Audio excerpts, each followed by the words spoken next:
पिछले एपिसोड में हमने देखा था कि जियान जो था वो अपने फादर के साथ स्वॉर्ड सेट के अंदर आकर पहुंच चुका था। यहाँ पर आने के बाद वो वूया को चैलेंज करने के लिए आया हुआ होता है ताकि सबके सामने वूया को हराने के बाद वो उसकी बेइज्जती कर सके। लेकिन वूया तो अभी तक के यहाँ पर आया ही हुआ नहीं था, तो वो यानली से फाइट करने लग जाता है। पर जैसे वो यानली की जान लेने वाला था कि बीच में वूया आकर पहुंच जाता है, जो आते साथ ही उस जियान को इतना मारता है कि जियान की हालत खराब हो गई थी। वो सोचने लग गया था कि वूया आया ही नहीं होता तो वही बेहतर होता। वो वूया के ऊपर कई सारे अटैक करने की कोशिश करता है, लेकिन किसी भी अटैक का कोई फायदा नहीं होता।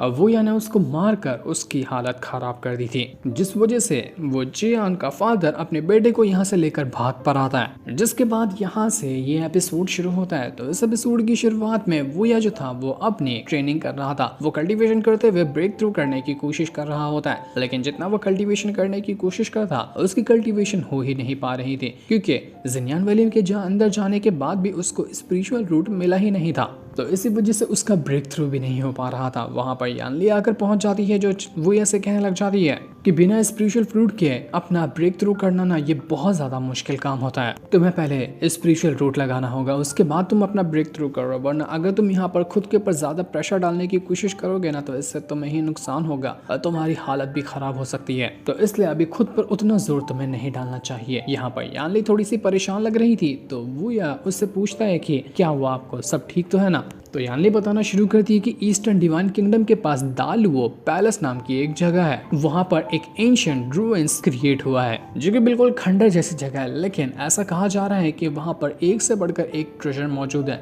दूर दूर के सेक्ट वाले जितने भी लोग हैं वो अपने डिसाइपल्स को भेज चुके हैं उन्हें एंशिएंट रूइंस में जाने के लिए, ताकि वो लोग वहां पर जाने के बाद जो भी हो सकता है उतने अच्छे अच्छे ट्रेजर को हासिल करने की कोशिश करें। वहां पर काफी अच्छे ट्रेजर भी हो सकते हैं और हो सकता है कि तुम्हें वहां पर जाने के बाद वो स्पिरिचुअल रूट भी मिल जाए। वो यह कहने लग जाते हैं कि कहीं ये ईस्टर्न डिवाइन किंगडम वालों की कोई चाल तो नहीं है कि वो हमारे सेट के बंदों को भी जबरदस्ती वहां पर भिजवाना चाहते हैं, क्योंकि हमने तो उनकी वाट लगाई थी ना, तो उसी का वो बदला ले रहे हो। तो यानली कहने लग जाती है कि ये तो मुझे नहीं पता। जिस पर वो यह कहता है कि ठीक है, अब वहां पर जाकर ही पता चलेगा, मैं वहां पर जाऊंगा, हो सकता है कि वहां पर जाने के बाद मुझे मेरा स्पिरिचुअल रूट मिल जाए। और अगर वहां पर ईस्टर्न डिवाइन किंगडम के लोग आकर मुझ पर अटैक करने की भी कोशिश करते हैं तो मुझे उससे कोई फर्क नहीं पड़ता। मैंने पहले भी उनका बैंड बजाया था, इस बार भी बजा डालूंगा। तो ये सुनकर वो जो यानली थी वो कहने लग जाती कि नहीं वूया, तुम अकेले वहां पर नहीं जाओगे, मैं भी तुम्हारे साथ जाऊंगी, क्योंकि मुझे नहीं पता कि वो ईस्टर्न डिवाइन किंगडम के लोग कितने ज्यादा खतरनाक हो सकते हैं। कहीं तुम्हें कुछ हो गया ना तो ये चीज मुझसे बर्दाश्त नहीं होगी, इसलिए मुझे भी अपने साथ ले चलो। और वो यह कहने लग जाता है कि सीनियर यानली, आपको मेरी फिक्र करने की कोई भी जरूरत नहीं है। मैं इतना भी कमजोर नहीं कि मैं खुद को प्रोटेक्ट ना कर सकूं। मैं वहां पर जाऊंगा, खुद को आराम से प्रोटेक्ट कर लूंगा, आप बस यहाँ पर रुकिए और मुझे कामयाब होकर वापस आता हुआ देखना। जिसके बाद हम दालुओ लैंड का सीन देखते हैं। यहाँ पर ही आना है सभी को और यहीं पर से आसपास होगा वो एंशिएंट रूइंस जहाँ की यानली बात कर रही थी। यहाँ पर हम कुछ बंदों को देख पाते हैं जिनके ऊपर एक लड़की अटैक कर रही थी। वो कोई डीमन कल्टीवेटर लग रही होती है और उसने दो बंदों के ऊपर अटैक करते हुए उनकी हालत बुरी तरह से खराब कर दी थी।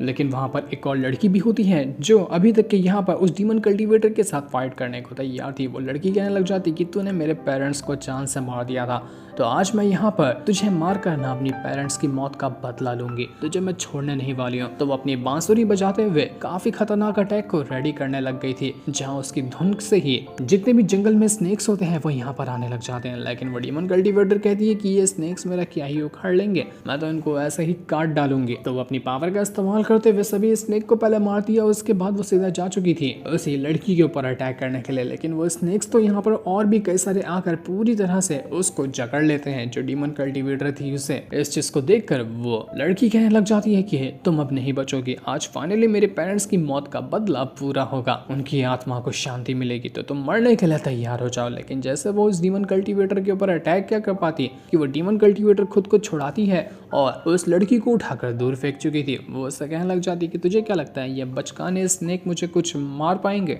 ऐसा कभी नहीं होगा, ये तो मेरे बाएं हाथ का खेल है इनको खत्म करना। वो यहाँ पर उस लड़की की जान लेने की कोशिश करी थी। वो कहती है कि अब मैं तुझे यहाँ पर तेरे पेरेंट्स के पास ही भेज दूंगी, तो बचने नहीं वाली है। लेकिन तभी वहां पर वूया की स्टिक आती है, जिसने आते साथ ही उस डीमन कल्टीवेटर के ऊपर अटैक कर दिया था। यहाँ पर आने के बाद वूया जो था वो सीधा का सीधा उस डीमन कल्टीवेटर को मारने लग जाता है। वो उससे कहता है कि तुम डीमन कल्टीवेटर कहीं के, तुम्हारा यही काम है कि मासूम लोगों को परेशान करना। इसलिए जितने भी मेरे रास्ते में डीमन कल्टीवेटर आते हैं ना, मुझे उनसे नफरत है, मैं सबको जान से मार डालूंगा, तो तुम भी मरने को तैयार हो जाओ। ये देखकर वहां पर वो जो डीमन कल्टीवेटर थी वो हैरान हो जाती कि आखिर तू है कौन और तेरी हिम्मत कैसे हुई मुझ पर अटैक करने की, मैं तेरी जान ले लूंगी।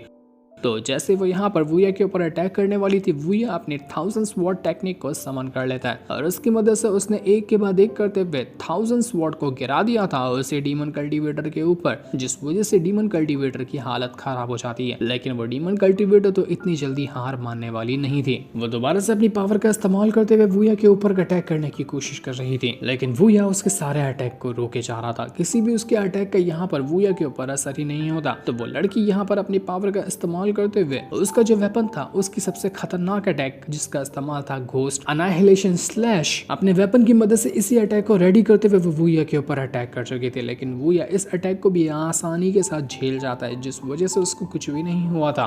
डीमन कल्टीवेटर समझ चुकी थी कि वूया का मुकाबला करना बहुत ज्यादा मुश्किल होगा, तो वह यहाँ पर तुरंत ही यहाँ से भाग जाती है, ये कहते हुए कि वूया अभी तो तुम यहाँ पर बच गए, लेकिन अगली बार नहीं बचोगे, मैं फिर से आऊंगी तुम्हारी जान लेने के लिए, तो अपनी उल्टी गिनती चालू रखो, तुम्हारे पास ज़्यादा टाइम नहीं है जिंदा बचकर रहने का। जिसके बाद वूया जो था वो तुरंत ही वहाँ पर उस लड़की के पास आता है और उससे कहते हैं कि तुम यहाँ पर ठीक हो, तुम्हें कुछ हुआ तो नहीं। तो वो लड़की कहने लग जाती है कि यंग मास्टर, आपका बहुत बहुत शुक्रिया जो आपने यहाँ पर आकर मेरी जान बचाई, वरना इस डीमन कल्टीवेटर ने मेरे पेरेंट्स को मारा था, आज ये यहाँ पर मुझे भी मार डालती, पर आपने मुझे बचा लिया। मेरा नाम मैंग है, अब मैं यही पास में ही रहती हूँ। तो वूया कहने लग जाता है कि ये इस इलाके में ये डीमन कल्टीवेटर कहाँ से आ रहे हैं, मुझे इसके बारे में कुछ खास समझ में नहीं है। तो मैंग जो थी वो बताने लग जाती है कि ये इलाका ना दालवो लैंड है, यहाँ पर स्नेक वैली के लोग जैसे कि हम लोग हैं वो लोग भी रहते हैं और घोस्ट टेरिटरी के लोग भी यहाँ पर रहते हैं, क्योंकि इस जगह पर कोई भी रूल नहीं है, जो चाहे वो यहाँ पर आकर रह सकता है, जिसके पास ज्यादा पावर होगी वही यहाँ पर राज करेगा। तो घोस्ट कल्टीवेटर जो है उनके पास ज्यादा पावर है, इस वजह से उसने बाकी जितने भी लोग यहाँ पर रहते हैं सभी के ऊपर अपना दबदबा बनाने की कोशिश की, इसी वजह से सारे के सारे लोग उनसे डरते हैं।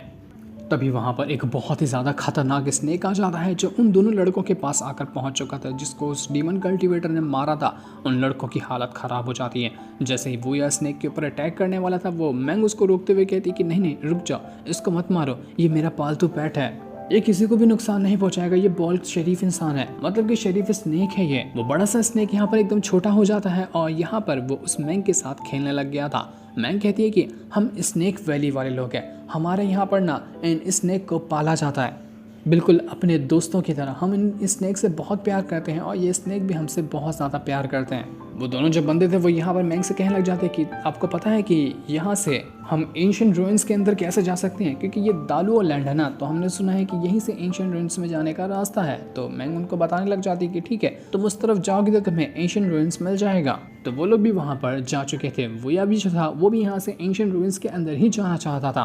तो मैंग उसको रोकते हुए कहती है कि यंग मास्टर रुक जाइए, क्या आप भी एंशिएंट रूइंस के अंदर जाना चाहते हैं? वहाँ की जगह ना थोड़ी सी खतरनाक है, क्योंकि अनगिनत कभी भी वहाँ पर मॉन्स्टर वगैरह आ जाते हैं और वहाँ पर जाने वाले लोगों के ऊपर अटैक करने की कोशिश करते हैं। तो आप यहाँ पर रुकिए, मैं आपको साथ ले चलूँगी एंशिएंट रूइंस के अंदर, ताकि आपको बिल्कुल सही जगह पर ले जा सकूँ जहाँ पर आप जाना चाहते हैं, क्योंकि आपने मेरी जान बचाई है तो इतना तो मैं आपके लिए कर ही सकती हूँ। वो यह कहने लग जाते हैं कि नहीं नहीं, तुम्हें वहाँ पर जाने की ज़रूरत नहीं है, बिला वजह तुम अपनी जान क्यों खतरे में डालोगी।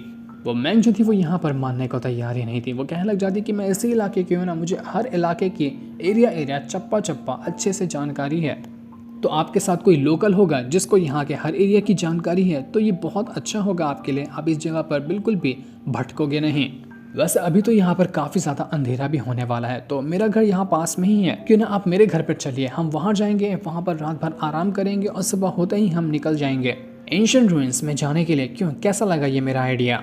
तो ये सुनकर वूया कहने लग जाता है कि ठीक है, ये आइडिया तो बहुत अच्छा है, लेकिन माफ़ करना कि मैं आपको तकलीफ दे रहा हूँ। तो मैंग कहती कि नहीं नहीं यंग मास्टर, ऐसी कोई बात नहीं है, आप मुझे बिल्कुल तकलीफ नहीं दे रहे हैं। इसके बाद मैंग जो थी वो यहाँ पर वूया को अपनी स्नेक वैली के अंदर लेकर आती है। यहाँ पर बिल्कुल सारी चीजें टूटी फूटी नजर आ रही थी और जितनी भी औरतें होती हैं वो यहाँ पर काम कर रही होती है, मर्द तो यहाँ पर बहुत कम नजर आ रहे थे। तो वूया जैसे ही मैंग से इसका कारण पूछता है, मैंग बताने लग जाती है कि इस स्नेक वैली के अंदर जितने भी ज़्यादा आदमी लोग हैं ना, उनको घोस्ट कल्टीवेटर ले जाया करते हैं ताकि उनके अंदर से उनकी यंग एनर्जी जो है उसको निकाल सकें। उसी को निकालने के लिए कई सारे आदमियों को यहाँ पर खात्मा कर दिया गया। अब बहुत कम आदमी लोग बचे हैं, सारी की सारी औरतें ही यहाँ पर मौजूद हैं जो अपना गुजर बसर करने के लिए अपना खुद से काम करती हैं। वूया ये देखकर हैरान रह चुका था कि कितनी बुरी हालत है यहाँ पर। इन लोगों के घोस्ट कल्टीवेटर ने पूरा इनको परेशान करके रखा हुआ। वहाँ पर एक बंदा भी मौजूद था जो कि बिल्कुल बच्चों जैसी हरकत कर रहा होता है, बच्चों के साथ ही वो यहाँ पर खेल भी रहा था। तो मैंग जो थी वो यहाँ पर कहने लग जाती है वूया से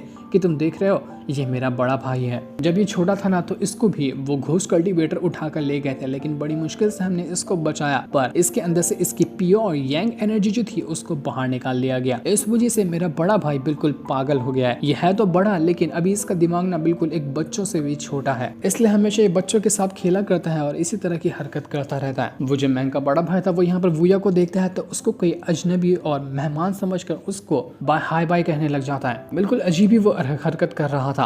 उसे देखकर वूया को उसके ऊपर बहुत ज्यादा तरस आता है कि बेचारा कितना अच्छा ये कल्टीवेटर हो सकता था, लेकिन इसकी तो पूरी जिंदगी बर्बाद कर दी गई। इसी वजह से मुझे हमेशा उन घोस्ट कल्टीवेटर के ऊपर गुस्सा आता है कि वो लोग हमेशा मासूम लोगों के ऊपर ही अत्याचार करते हैं। वूया तो था वो यहाँ पर उस मैंग से कहने लग जाता है कि तुम मुझे यहाँ पर लेकर आई हो, क्या तुम्हारा इरादा सिर्फ इतना ही है कि तुम यहाँ पर मुझे अच्छे से रखोगी और उसके बाद मुझे एंशिएंट रूइंस के अंदर ले जाओगे, या फिर तुम्हारा इरादा कुछ और भी है?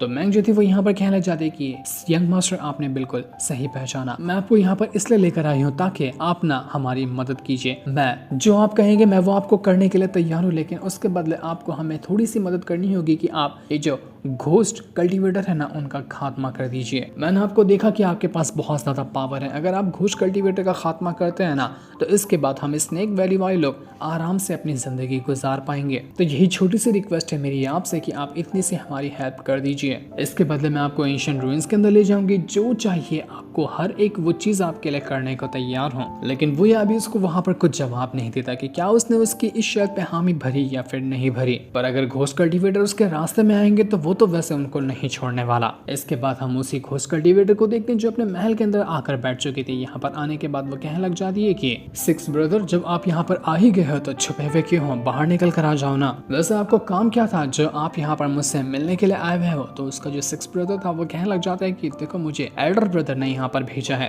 कि अचानक में यहाँ पर दालुओ लैंड के अंदर एक एंशिएंट रूइंस अपीयर हुआ है। वहाँ पर जाने के लिए बहुत सारे दूर दूर से बंदे आ रहे हैं और में काफी ज्यादा लड़के भी शामिल होंगे, तो हम आसानी के साथ उनकी यंग एनर्जी को हासिल कर सकते हैं। तो डीमन कल्टीवेटर भी कहने लग जाती कि हाँ तुम बिल्कुल सही कह रहे हो, कुछ टाइम पहले मैं ना अभी दालुओ लैंड के पास ही एक बंदे से मिली, मेरी उसके साथ फाइट भी हुई, लेकिन जब मैंने उसको चेक किया ना तो वो बिल्कुल प्योर बंदा है और उसके अंदर जो उसकी यंग एनर्जी है ना इतनी प्योर है कि उससे प्योर यंग एनर्जी मैंने कभी नहीं देखा था। बस एक बार यहाँ पर बंदा मेरे हाथ लग जाना है, पूरा निचोड़ जाऊंगी मैं उसको। ये यहाँ पर वूया की ही बात कर रही थी। उसने जब वूया के साथ फाइट की तो उसकी यंग एनर्जी के बारे में इसको पता चला था। हर लड़के के अंदर यंग एनर्जी होती है, अगर वो किसी भी लड़की के साथ उस तरह के काम ना करे तो, अगर वो प्योर हुआ तो। और लड़की के अंदर यिन एनर्जी होती है, उसका भी सेम रूल है कि उसे भी किसी लड़के के साथ उस तरह के काम नहीं करने हैं, तो वो भी बिल्कुल प्योर होती है और इस तरह से बनती है यिन और यंग एनर्जी। तो वो जो सिक्स ब्रदर था वो यहाँ पर कहने लग जाता है कि आखिर उस इंसान की हिम्मत कैसी थी जो तुम्हारे ऊपर उसने अटैक किया, मैं अभी जाकर उसकी जान ले लेता हूँ। तो वो डीमन कल्टीवेटर कहती कि नहीं इसकी कोई जरूरत नहीं है, मैं अकेली काफी हूँ उस वूया की जान लेने के लिए, तो तुम बिल्कुल भी फिक्र मत करना। जिस दिन को दिखाते साथ ही ये वाला एपिसोड यहीं पर एंड हो जाता है। Thanks for watching.